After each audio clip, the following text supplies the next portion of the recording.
आप जैसे वहाँ पे लोगों से बात करते हो, तो आपने जैसे वहाँ पे तो डेमोक्रेसी है ही नहीं, हाँ, तो वो कुछ कहते हैं इस चीज़ के बारे में कि भाई हमें चाहिए, या क्या सीन है? मुझे लगता था कि इनको चाहिए होगी, बट ये बेचारे घुट रहे हैं, है ना। भाई मेरा मानना तो यही था कि हम तो बोलते हैं कि आज़ादी तो आज़ादी होती है, बट एक बंदे ने मुझे बहुत लॉजिकल बात बताई जिस एंगल से मैंने कभी सोचा ही नहीं। मैं था चोंगकिंग में, चोंगचिंग है या चोंगकिंग है, वो जो 380 सिटी है, तो उसमें मैं वीडियोस बना रहा था। तो बंदा पता लगा ही लेता है कि भाई ये व्लॉगर है, वीडियो बना रहा है। तो मैं जाके बैठा, तो बहुत ज़्यादा गर्मी थी उस टाइम पे, तो बंदा मेरे पीछे बैठा था, 2-4 लड़कियां थी, वो ग्रुप था पूरा। तो बोला यार आप व्लॉगर हो? मैंने बोला हाँ। तो उसने मेरी प्रोफाइल दिखी और यार हमने पहली बार किसी मतलब ऐसे कंटेंट क्रिएटर से मिले हैं कितने फॉलोवर हो। तो बात होने लगी, और उस ट्रांसलेटर से ही कर रहा था मैं, वरना तो कहाँ कर पाते बहुत, तो इसलिए अच्छी से बात हो पा रही थी। तो वो बोला आप इंस्टा दे दो मुझे। मैंने यार इंस्टा, यार तेरे यहाँ तो इंस्टा चलता नहीं। तुम्हारे यहाँ तो चलता नहीं। तो वो कह रहा है कि मैं ना सरकार के उस विभाग में काम करता हूँ जिसमें मेरे पास एक्सेस है। अच्छा। तो इसका मतलब एक तो बात देखो कि उनकी गवर्नमेंट भी एक्सेस लेती है, मतलब ये जो हम वीडियोस देख रहे हैं, ये गवर्नमेंट ही उसको प्रमोट करती है कि भाई हम तो कर सकें, बट हमारे अंदर ना आ सके जो ये कंटेंट डालते हैं। ठीक है, फिर ऐसे ही मैंने उसको पूछा, जब वो बोला कि इंडिया की हम वीडियोस देखते हैं टिकटॉक पे, यार उसमें ऐसा ऐसा होता है फूड का गंदा वाला। अब तूने तो मेरे तार छेड़ दिया, मैं भी छेड़ूंगा। फिर मैंने उसको समझाया भाई ऐसा नहीं होता, और वो कोरिया वाली वीडियो दिखाई थी कि देखो ये आए थे, इनका भी पर्सपेक्टिव बदल गया। तो कहता अच्छा। तो मैंने बोला अब तू मुझे एक बात बता कि तुम्हारे यहाँ जैसे डेमोक्रेसी नहीं है भाई, ठीक है कि। और सबसे बड़ी बात ये थी कि उनके लिए बहुत बड़ी बात थी कि मैंने जब उनको बताया ना मैं ट्रैवल ब्लॉगर हूँ, मैं ट्रैवल करता हूँ, इस देश में जाऊँगा, और हम तो कभी नहीं जा पाएंगे। मैंने क्यों? तो कहते यार पैसा ही नहीं है। पैसा मतलब तुम तो इतने आगे बढ़ रहे हो, तो वहाँ ऐसा नहीं है कि सब लोगों को बहुत पैसा है।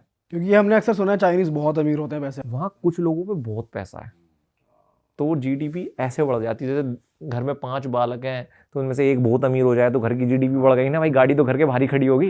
ये थोड़ी पता है 4 भाई भिखमंगे हैं। तो वो वाला सिस्टम है। तो मैंने बोला ठीक है भाई।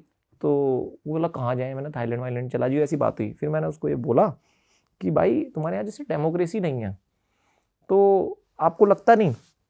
मेरी फट भी रही थी बात बोलने में, क्योंकि जब मैंने वहाँ का सिम डाला हुआ है ना, तो मैंने ये तक भी सुना है कि वो जो सिम डालते हैं ना, मतलब काफ़ी चीज़ें ट्रैकिंग हो सकती हैं आपकी, क्योंकि ऐप भी उनके डाल रहे हो, अली पे भी डाल रहे हो, अली पे भी माइक्रोफोन का एक्सेस होता है। आप एक तरीके से किससे पूछ रहे हो, तो उनकी सरकार के खिलाफ ही तो बात कर रहे हो ये। पर मैंने फिर भी पूछ लिया, चूल तो है ही अपने कि भाई क्या। तो मुझसे बोला, उसने मुझे बताया कि भाई हमारे यहाँ पर ना 4 साल 1959 से लेकर 1962 के आसपास बहुत तगड़ी भूखमरी आई थी। तो हमारे यहाँ क्या है, हम चाइनीज़ में ज़्यादा फ्रीडम एंजॉय नहीं कर सकते। वो हमारे कल्चर में ही है कि जैसी अगर हमें फ्रीडम मिलती है ना, तो हम उसमें बहुत ज़्यादा, इसको क्या कह सकते हैं कि उंगली पकड़ के हाथ पकड़ने वाले लोग होते हैं। अय्याश हो जाते हैं, ज्यादा ही हाँ, फैल मतलब सब जाता गुट है। बना लेंगे, फिर एकदम से मतलब अनरेस्ट हो जाता है सोसाइटी में। ये हमने देखा हुआ है हमारे इतिहास में, शायद आपने पता नहीं, इतिहास में सबसे ज्यादा भूखमरी में कहीं लोग मरे हैं तो चाइना में मरे, करोड़ों लोग। वो इसी सिविल अनरेस्ट और पॉलिसीज की वजह से हुआ था। तो अब उनके अंदर ये बात आ चुकी है कि हम ऐसे हैं कि हमें कंट्रोल करना पड़ेगा। और ये भाई मैंने उनकी सोसाइटी में देखा है, आप 1000 कैमरे के बीच में भी यार फेंक सकते हो सामान, तो आप मतलब बहुत अंदर से खलीफा आदमी हो। सोचो अगर नहीं होगा तो क्या करोगे, है कि नहीं। मैंने भाई लड़ते हुए देखा है इनको, इतना गाली गलौज करते हुए देखा, चिल्लाते हैं फोन पे। तो ये हैं। मेट्रो में भाई हमारे यहाँ अब लोगों में सिविक सेंस है कि मेट्रो में साइड खड़े हो, एक 70 साल के बुड्ढे को हमारी उम्र का जवान लड़का बॉडी बिल्डर ऐसा टक्कर मार के गया भाई, अंकल ऐसे शक्तिमान की तरह घूम गए। ठीक है, मैं एक बार पीछे भी निकला उतरने के लिए, थोड़ा पकड़ लूं भाई क्या यार देख ले, और वो जानबूझ के मार के गया है। और यंगस्टर्स का देखा आपने, कुछ नाइट लाइफ देखी वहाँ, वो पीने के बाद क्या हरकतें हो रही हैं, स्ट्रीट्स कैसी हैं, सेफ है नहीं है, या कुछ ऐसे कोई आपको बोल देता है कुछ भी चलते फिरते ऐसा हो रहा है। जैसे यूरोपियन कंट्रीज़ में हमने बहुत देखा है कि लॉन्डो का ग्रुप चल रहा है तो वो किसी अकेले जाते हुए कोई या लड़कियों को ही छेड़ देंगे, वो भी बहुत बदतमीज होते हैं यूरोपियंस। तो ऐसा कुछ देखा आपने चाइनीज़ यूथ में कि ऐसा कुछ चल रहा है? यार देखो ऐसा तो मैंने नहीं देखा, उनका मतलब एग्रेशन मैंने बिहेवियर के अंदर ही नोटिस किया है। जैसे टॉयलेट्स में बहुत चांस होगा कि मेट्रो के टॉयलेट वो फ्लश नहीं करेंगे, पक्का। भाई ये क्या चीज है पता नहीं, यार, मुझे ये तो समझ- एक्सपेक्ट मतलब- नहीं कर सकता आदमी चाइना में ये हो रहा होगा यार। इसमें मतलब वो शेक ही मान रहे हैं कि भाई फ्लश नहीं कर रहा मैं, ये क्या मान रहे हैं? साइन है मेरे साइन में। देख बेटा पड़ी है पीछे। आपके लिए गिफ्ट है जी। मेरा मतलब ये है कि मुझे जो लगा कि जहां भी कैमरा नहीं है ना, तो वहां वो फ्रस्ट्रेशन सी निकाल देते हैं, समझ रहे हो? क्योंकि वो भी शायद थोड़ा थक चुके तो होंगे यार, कोई ना कोई तो जहां उनको मौका मिलता है धक्का मार दिया क्या हो रहा है, तो ऐसा। और भाई इतने अजीब होते हैं वो, मैं आप सोच के देखो कि मैं बस से जा रहा था बीजिंग से, 3 बजे रात में मेरे पीछे बैठ के फुल आवाज में टिकटॉक चला रहा भाई, मैं सो रहा हूँ, लड़की, और भाई इरिटेट फुल आवाज, मतलब जिसको कहते हैं चाइनीज फोन है तो स्पीकर भी ऐसे बड़े बड़े होंगे। मैं यूं पीछे देख रहा हूँ यार ये क्या है, और ये मैं बहुत नोट किया भाई, बसों में फुल स्पीकर पे चल रहे हैं, मतलब वो उलट हैं। आप सिविक सोचो- सेंस की वजह से वहां पर भी कमी है, कह सकते हैं लोगों में ये कुछ कह हद तक। सकते हो। और तब है कि जब इतना स्ट्रिक्ट है, सोच के देखो। तो मैं, उस बंदे ने बोला ना मुझे कि हमारे यहाँ ऐसा है, तो फिर मैंने धीरे धीरे चीजें कनेक्ट करी कि हाँ यार ये भी देखा है, ये भी देखा है। तो उनका मानना ये है कि हमें कंट्रोल करना मुश्किल है, इसलिए हम इस जो अभी हमारी ऑर्गेनाइजेशन बनी हुई है एक पार्टी, हम इसी के थ्रू चल सकते हैं। हम लातों के ही भूत हैं। हाँ, तो मुझे लगता है उनकी एक्सेप्टेंस है, वो हम सोचते हैं उन्हें चाहिए, उन्हें नहीं चाहिए।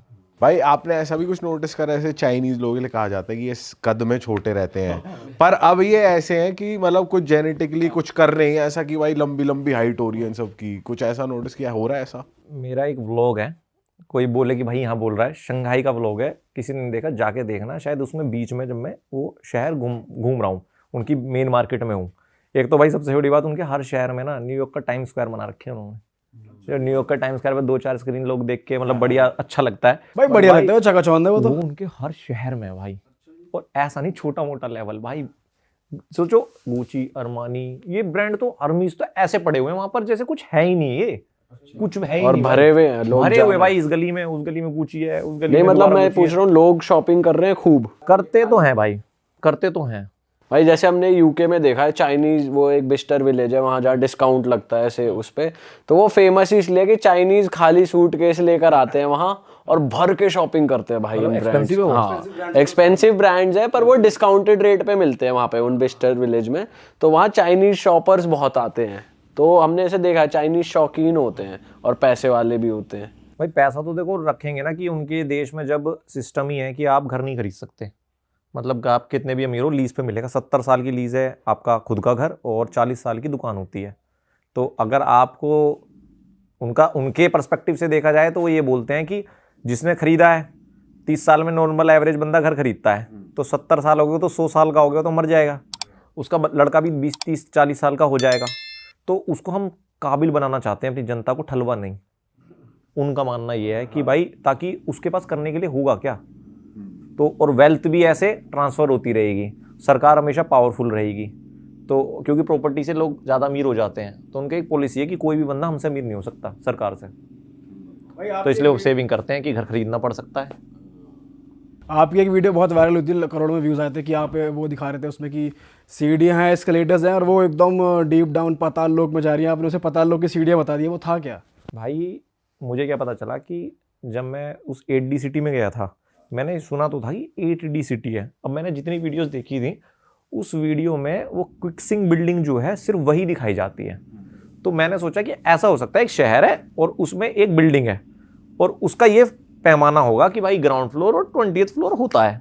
तो मैं बस वही बिल्डिंग देखने गया था।